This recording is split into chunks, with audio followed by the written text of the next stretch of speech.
Subscribe to his YouTube channel and press the bell icon so that you never miss any update.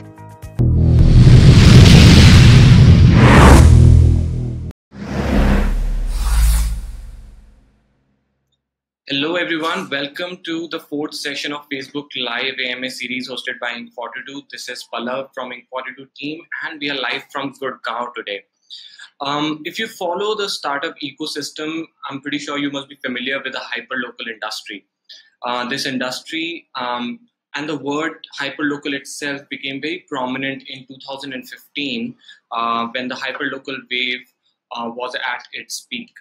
Between 2010 and 2015, almost $1 billion were invested in this segment. And just after that, in 2016, we saw hyperlocal bubble burst as well. So beyond that, we saw that, only a couple of companies came out who survived, and then they went ahead and became the category leaders in their segment.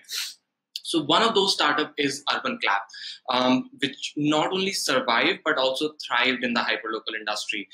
Started back in 2014 by three young co-founders. They managed to create a marketplace for professional services and completely reorganize the segment and became the leaders in their own category. And how did they do that? That we will be figuring out today. So please join me in welcoming Abhiraj Bhal from Urbanclap. He's the CEO of Urbanclap. Welcome to the show, Abhiraj. Thanks. And so let me start with the first question, and then you can start taking the questions from the comment section itself. So as I mentioned that, you guys are now a category leader in your industry. So first of all, how did you reach this spot? Because there were so many startups back in 2015 and 2016 who were trying to do the same thing, and they were not, they are nowhere to be seen today. So first thing that, and then what would be that one thing that you would say, or a core problem that you have solved, which brought Urbanclap to where it is right now? And with that, stage is all yours. Great, thanks. So the question is, what is sort of the one thing that has helped us, survive and thrive? And I would say the answer, there are multiple things, but the answer is very sharp focus on quality of experiences, both for our service professionals as well as for our users. And to give you an example of what I mean, typically Urbanclap has less than 15% acceptance rates for service professionals. This means that if we interview 100 service professionals, then less than 15 of them will actually be taken live on the platform. Just the other day, I was looking at a data point, and for the 1,000-odd beauticians who are currently working on the Urbanclap platform, we have interviewed more than 19,000 beauticians to select these 1,000. So that's actually an acceptance rate of about 5%. And I think we have this sort of fanatical focus on user experience, quality of services, quality for our service partners, as well as the experiences that our service partners have. And I think I would say that's not just the reason why we've gotten to the point where we are today. It is going to be the only reason why Urbanclap will, if and when Urbanclap continues to do well and transforms itself into a large legendary company, this will be the most important reason, which is that it would have continued to focus on high quality user and partner experiences. So Shweta Mudgil has a question, which is, how defensible is opening a hyperlocal startup today? Well, first of all, I think the word hyperlocal, is a very overused and maybe even abused word. Fundamentally, hyperlocal means that you're trying to solve a problem which is specific to a very small, the core of solving that problem is that it has to be at a very localized level. And I think there are multiple problems which are unsolved at localized levels. So it completely depends upon what problem one is looking to solve for using a localization approach. Obviously, if one is trying to solve hyperlocal food delivery or hyperlocal services, it might not be very defensible because you already have incumbents like Urbanclap or Swiggy or Zomato in the space. But if one is trying to solve a completely new hyperlocal problem which hasn't been solved so far, then it could very well become a very large company. Aparna Mishra has a second question, which is: you recently raised venture debt from Trifecta. How is venture debt different / more efficient from equity financing?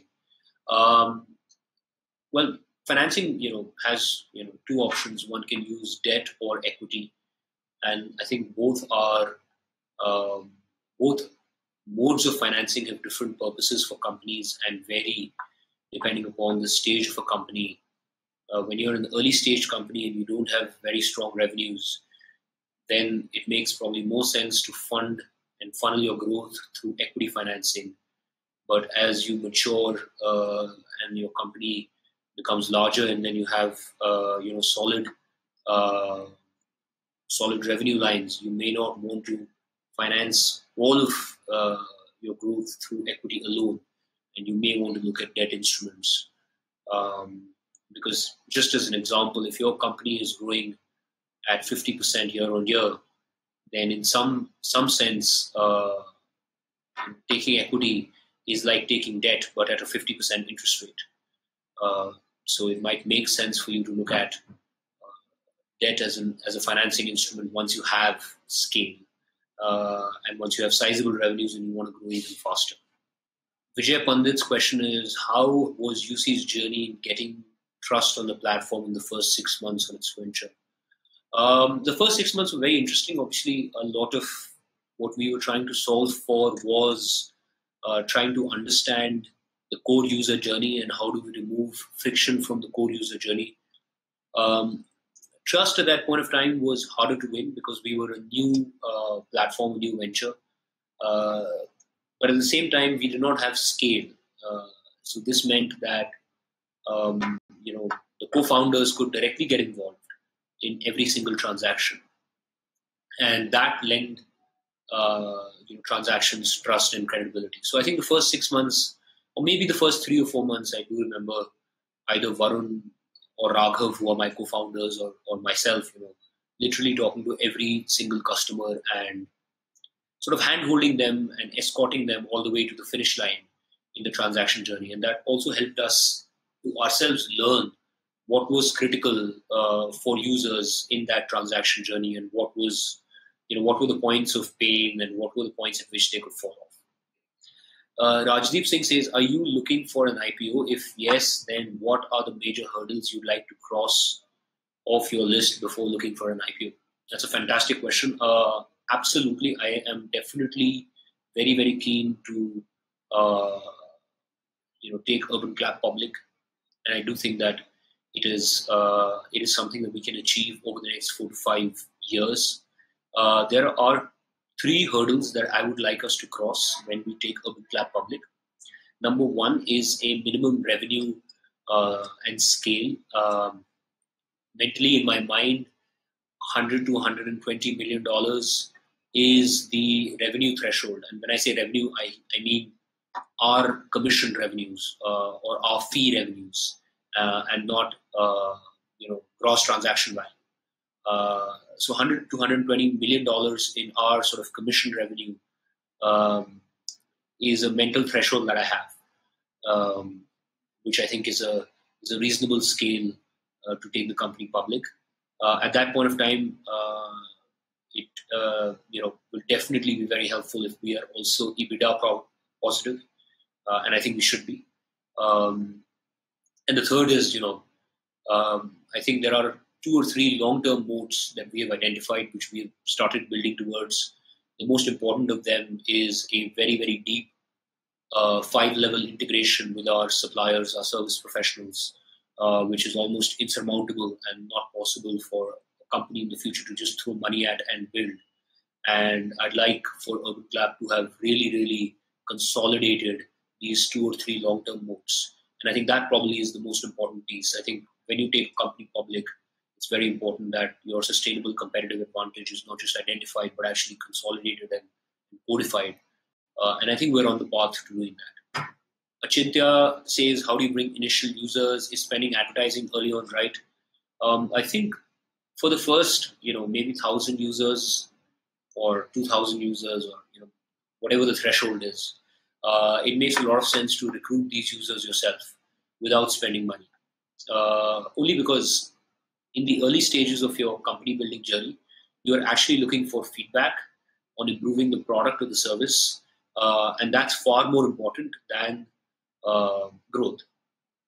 And that feedback is critical to getting product market fit. And therefore, I don't think spending money is wise. Just recruiting users the hard way is better. And to give you an example, like Varun and me, we would spend a lot of time just talking to users in markets, be it in malls, be it in markets, and we would recruit users from there. For instance, if we want to sort of get somebody to try wedding photography as a service, we would go to Chowdi Bazaar and Chandni Chowk in Delhi, which are large wedding markets, and we would just catch hold of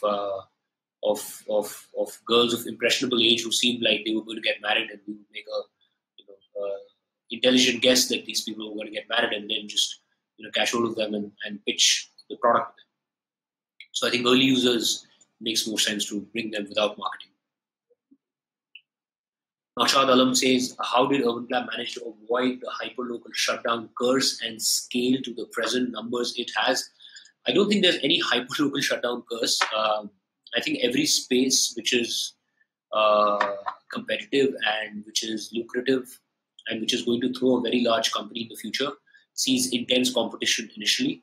And this is true for all consumer internet spaces. And there is probably no space out there which has not seen in its heydays 200, 300, 400 companies taking a crack at it. Be it, taxi aggregators, be it e-commerce, be it, even things like social media. And I think the nature of consumer internet is such that only one or two players eventually survive and get scale. And that's probably what has happened in hyperlocal services or hyperlocal food or anything of that sort. I don't think because people were in sort of, and I think I've repeatedly said this, the word hyperlocal is overused and abused. Hyperlocal means nothing. Don't you think pricing on Urbanclap are on the higher side? Not everybody can afford it. I guess having competitive pricing will allow more customers to use it. That's a great question. And my answer is actually no. In fact, for the large part, pricing on Urbanclap is either competitive to market pricing or actually lower. And I'll tell you how we achieve this. We achieve this by bringing more utilization to our service professionals and therefore driving lower pricing. Time is the only commodity that service professionals can actually monetize. And because India just has a very, very large population, and when you don't, the natural port of call if you don't get a good job, etc., is to become a service professional. So we are actually an oversupplied market from a service professional standpoint. And oversupplied markets lead to higher pricing. So we are actually an overpriced market when it comes to home services. And therefore, by driving higher utilizations, you can actually bring down pricing. And our pricing is very, very competitive. And in a lot of cases, it's actually lower than the market. For example, if you look at our pricing in beauty services at home, it is extremely competitive. We are probably able to give a very high-end salon experience at your home at pricing which is, very mass. But I know that there is a perception that Urbanclap pricing is on the higher side, and I also know the reason behind this. And this is because we do not do discounting. As a platform, we have not resorted to discounting, and the larger opinion within the Indian consumer internet space is that online players do discounting. And because we don't discount, and if you try and search really, really hard, for Urbanclap coupon codes, you won't get them. There is this perception that Urbanclap is expensive, which it is not. In fact, in most of our services, we are cheap, and we keep hearing this all the time. We keep hearing, people say that, hey, I wanted to get my refrigerator repaired, and I reached out to the OEM, and he was charging me 10,000. I reached out to the local guy, he was charging me 8,000, and then, Urbanclap came and repaired it for 2,500. These are very, very common conversations that we hear. It is just a perception, I think, because we don't discount. How to hire great people to work Manav Gupta has a question: how to hire great people to work for you? Else, I would say right people to work for you. Okay. So how do we hire great talent? First and foremost, I think it's really important to hire people who are smarter than yourself. Once you start hiring people who are smarter than yourself, you start to build a very infectious culture where others are also hiring folks who are smarter than themselves, and that just spreads. So from day one, we've been very particular at Urbanclap to hire people who are smarter than the founders. The second thing we do is that we really very salesy. So we will just really try to get behind somebody we like to come and join Urbanclap, whatever it takes. So we will pitch to them, convince them, wine, dine. I mean, talent is everything. This is, if this is war, then you need, your comrades have to be really smart and really hardworking and the best people who are out there. So I cannot stress on this enough. The quality of hiring a phenomenal team, which is much better than you, and pretty much doing everything it takes to get them on board. Alok says, in your opinion, what will be the new technology trends we can expect in this segment? In home services, new technology trends. Actually, blockchain overall is going to disrupt a lot of spaces. Not immediately, over a period of time, but first it will be slow and then it will be very quick. I think almost every marketplace can either adopt blockchain to improve trust, improve sort of quality of experience, bring in more transparency in all the transactions that are happening, or maybe run the risk of getting disrupted. So I think that's something that we will have to think about. Sai says, what is the right time for a startup to raise funding? What is your view on bootstrapping a company? I don't think there's any right time. I think first of all, it depends a lot on the founder and the kind of company that you want to build. Maybe you don't want to raise funding at all. And bootstrapping is the right thing to do for your business. It is also true that not every startup or not every business is fundable from a venture capital perspective. So one thing I would advise is for a lot of you to research on whether, before you think about going for funding, whether your business is VC fundable or not. And certain types of businesses are VC fundable, and the vast majority are actually not, which is completely fine. There are other means of funding a business, and of making a company that does very well. I also think bootstrapping is a great thing to do, and some of the best companies in India are actually bootstrap companies. So I don't think there's any right time or sort of any right answer here. Nitesh says, what do you think about competition? What's the next strategy to survive? What do I think about competition? The honest truth, the very purely honest truth is I don't think about competition. I don't think anybody at Urbanclap spends even 1% of their energy or time thinking or worrying about competition. We only worry about what we're supposed to do, whether users have a good experience on Urbanclap or not, and whether our partners are having a good experience on Urbanclap or not. We take ourselves as reference points. This space has been globally unsolved, so we have no reference points, so we take ourselves as reference points.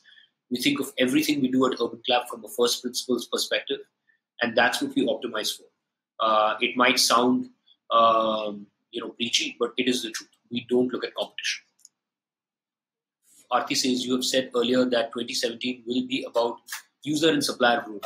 Can you share your progress regarding this claim? Yes, I can. We have grown very well in 2017 so far. In the first 6 months, we have scaled our revenues almost 3 times. We have also scaled the total number of professionals on the platform and the total number of consumers on the platform almost 2.5 times. So progress has been good. Vishal says, hey Abhiraj, what do you personally think about innovation in Indian startup ecosystem?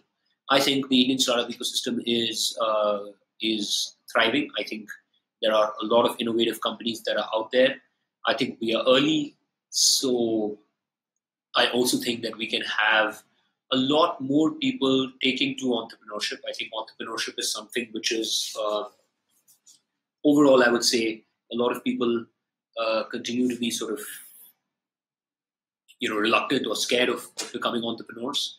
And my personal view is that India needs a lot of entrepreneurs. We have a lot of problems in India, actually lots and lots of problems. And the bulk of these problems will not be solved by the government. The bulk of these problems will be solved by people like you and me, regular people who have ideas and who have the passion to work on those ideas and try to solve one of these problems. So I think I like what I see. I'm also very inspired by where India is.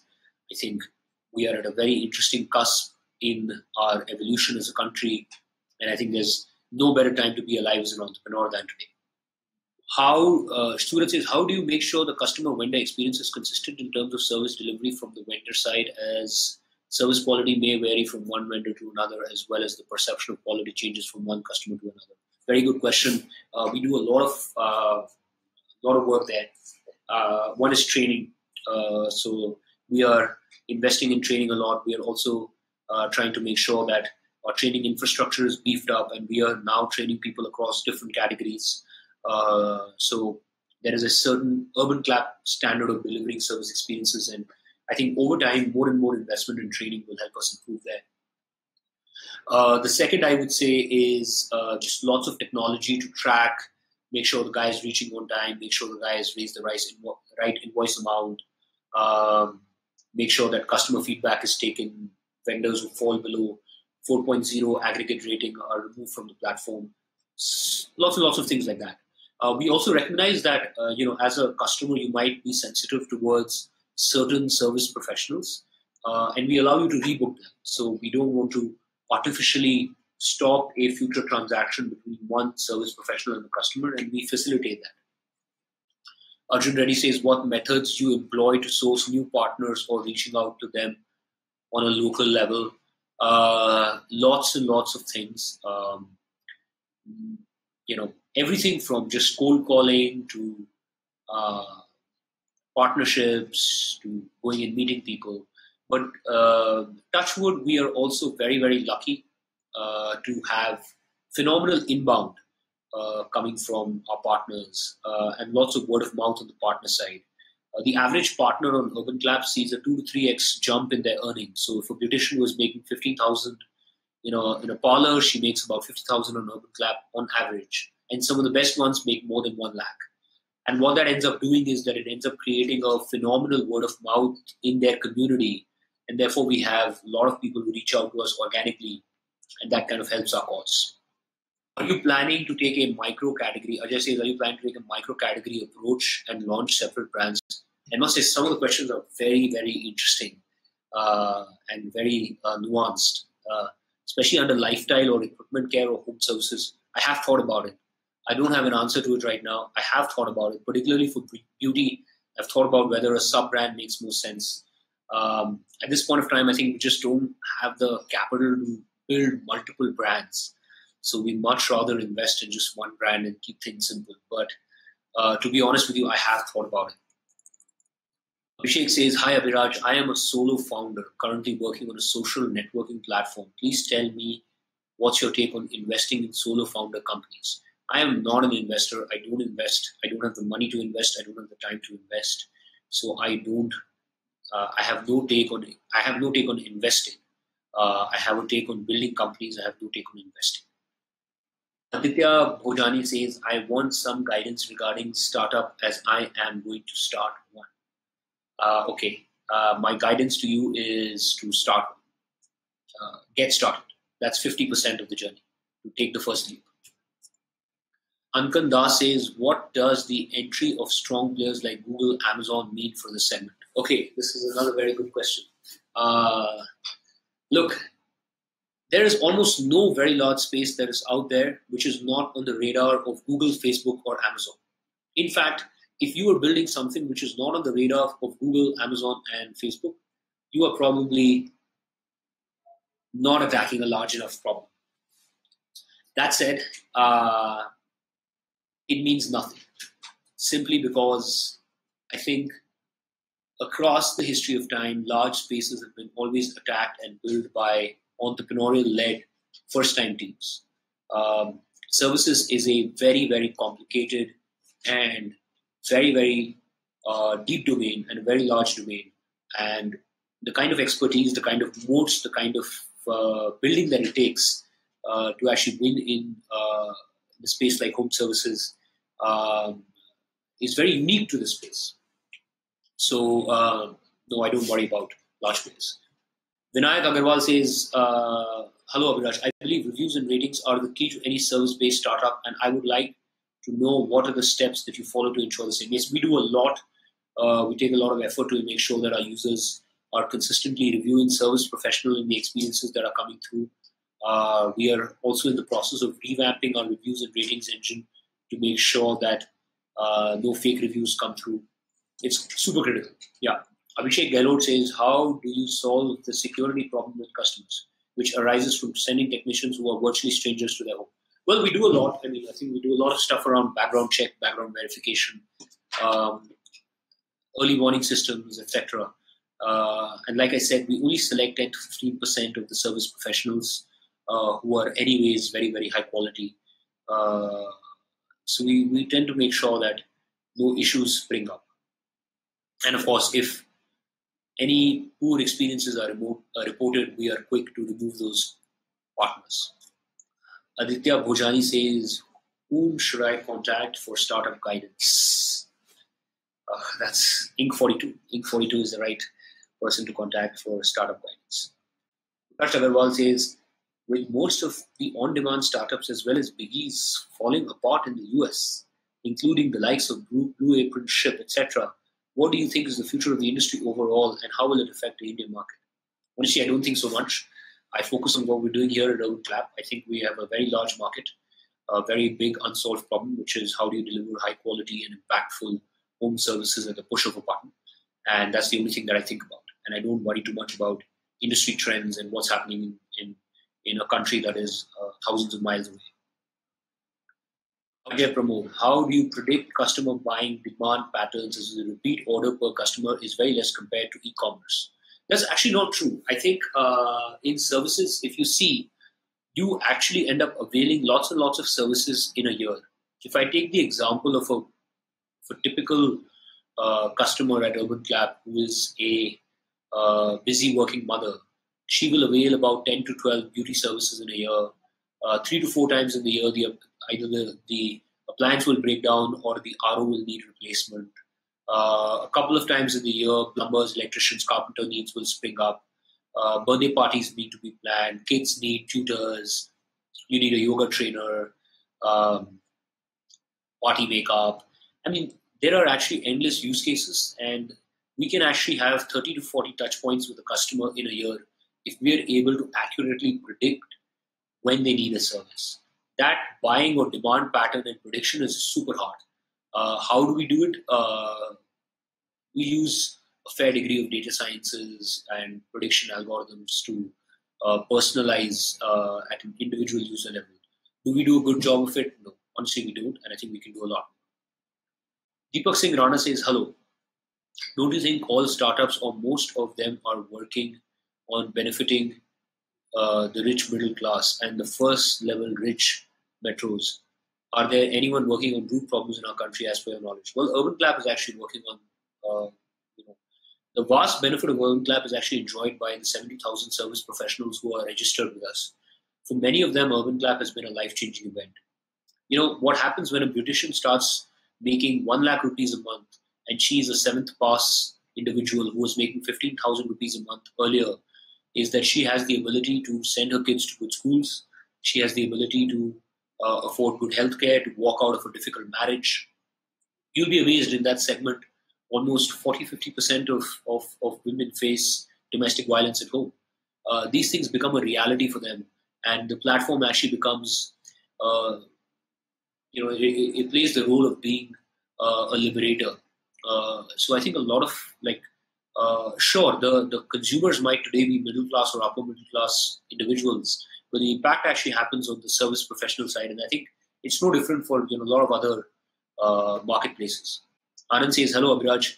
Do you think laundry vertical itself can be a big game? We have seen many funding in the space as well as many shutdowns, etc., etc." Simple answer is no. I think as long as labor is cheap in India and washing machines are available, laundry is not going to be a huge segment. Mayank Singhal says, "Has Google Aereo's presence affected marketing on Google, YouTube in any way? If so, yes, no." I think I'm going to skip that question.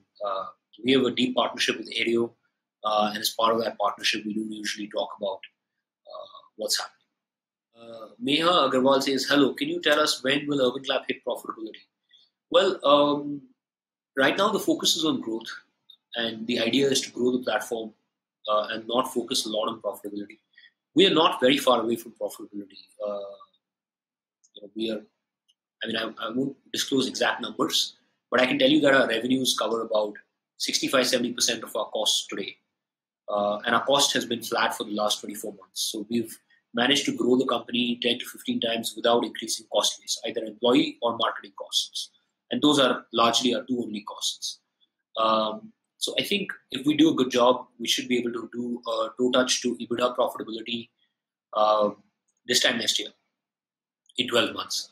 But we may go back into a phase where we continue to invest in the company and build for larger scale, because the end game is not to become a profitable company at a small scale, but to become a profitable company at a very large scale. Weber Vijay, oversupplied should reduce the market pricing. That's right. It should not reduce the market pricing. No. It's very, okay, that's a very good question. It actually is very counterintuitive. Underutilization increases market pricing, because you are, if you're underutilized to the point where only 15, 20, 30% utilization happens, people actually end up charging more. And particularly because some of the people who are identified as good brand names create local brands for themselves and have the ability to overcharge in a market which is oversupplied, but there is no way to identify the good people from the bad ones. It's actually a very long, complicated conversation, but underutilization can lead to higher pricing. Amrit Singh Puri says, "Hi Abhiraj, according to you, at what stage do you think a startup should be more revenue driven?" It completely depends on which space you're in. If you're, for example, in a SaaS software as a service space, day one. If you're in a marketplace, then at threshold liquidity. If you're in a content distribution platform, probably when you have lots and lots of traffic. So there's no right answer. Tushar says, "What challenges do you face in providing quality, standardized services?" Lots of challenges. It's the whole business, basically. Training, building up spares which these service professionals use, all the technology interventions that we have to do, hiring for the right quality, etc., etc. Great. Excellent. Awesome. So that was a great session. And just to mention two things. One, that I really liked what you said, that if Google and Facebook are not venturing into your industry and your problem, whatever you are trying to solve, then probably you're not trying to solve as big of a problem as you can make. That's a very good point. The second thing that I think I would like to ask you to expand a little bit more on when you said you think from the first principles and you try to do a lot of things from the first principles. I think audience would be really interested to know if you can give an example of how exactly do you do that and what's the process that you follow internally at Urbanclap. Any example about that? Sure. So, for example, we spend a lot of time doing user studies. We will try to do everything we can to observe users in their very native environment. If we could be the fly in the wall, which can observe a user using our app or using our service. Nothing like it. This means that we will do lots and lots of typical coffee coffee house discussions. We will call users into our office and do focus group discussions where we will record these users and we will just allow them to interact. And through those interactions, what will happen is that somebody will ask, what is Urbanclap? Somebody else will answer, and along the way, you will realize what are the big issues that users face. For instance, somebody will say, "Oh, Urbanclap is a home services marketplace." Then somebody will say, "Oh, do they send trusted people at home?" And this tells you that that's actually one of the biggest roadblocks that people face, because in a lot of our focus group discussions, this is consistently what comes out. That other people trusted. We use tools to screen record users who are sort of using our app to see where they fall off, etc. Just basically lots of user conversations and partner conversations to actually see what happens. I do partner meets in every city that I visit every month. So on average in a month, I will end up meeting about 500 partners. And these things just keep us really grounded and give us a good sense of what's happening and allow us to solve problems from a very basic, simple viewpoint. Awesome. So I think we got a lot of good information from today's AMA, a lot of questions answered. And thank you, Abhiraj, for joining us today. Thank you, everyone, for joining us today. Would you like to tell everyone how they can probably contact you later if they have more questions? Yeah.